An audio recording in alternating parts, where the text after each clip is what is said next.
Good morning, America, and good evening, India. Here is a breaking news from India.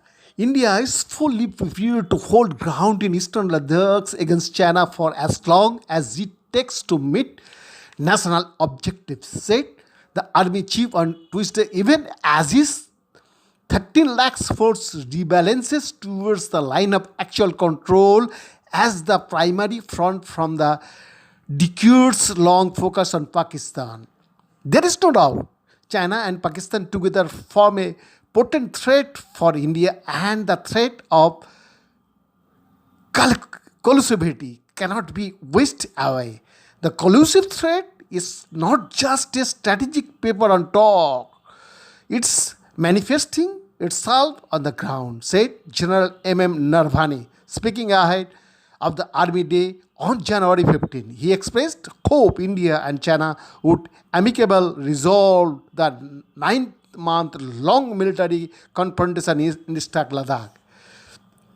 Describing terrorism as the greatest threat to mankind, Foreign Minister S. Jaishankar on Tuesday proposed an 8-point action plan at the UNSC to ensure effective action against the menace of terrorism, even without naming either Pakistan or China. The minister slammed the former for aiding terror and took a dig at the latter, as he said there can be no double standards on the issue of terrorism, and that the practice of blocking requests for designation of terrorists without any rhyme or reason had to end. China had on 4 occasions blocked your ban on JEM chief Masood Azhar. The minister accused Pakistan of providing 5-star hospitality to the 1993 Bombay blast accused.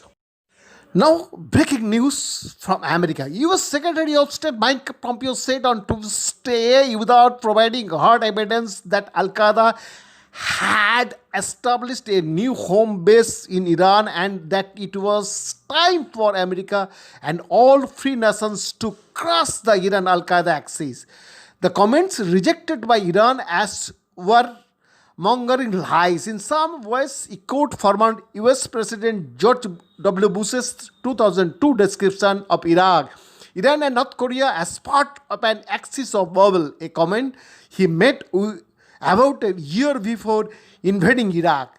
With 8 days left in President Trump's term, Pompeo said Iran had allowed Al-Qaeda, the group blamed for the September 11, 2001 attacks, to establish a new operational headquarters there despite skepticism about the claim within the US intelligence community. Al-Qaeda has a new home base. It is the Islamic Republic of Iran, Pompeo said, saying that from 2015, Iran had allowed Al-Qaeda leaders greater freedom of movement inside Iran. Pompeo said he was announcing publicly for the first time that Al-Qaeda's Abu Muhammad al-Masari, accused of helping to mastermind the 1998 bombings of 2 US embassies in Africa, died on August 7.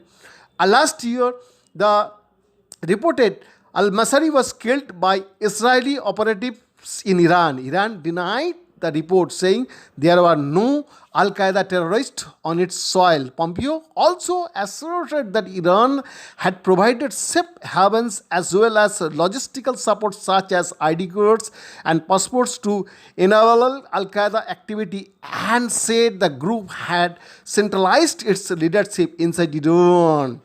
Terrorism experts voiced skepticism, saying it long has been known that senior Al-Qaeda operatives were given refuge in Iran, but that Pompeo was exaggerating that the group has made Iran its new home base.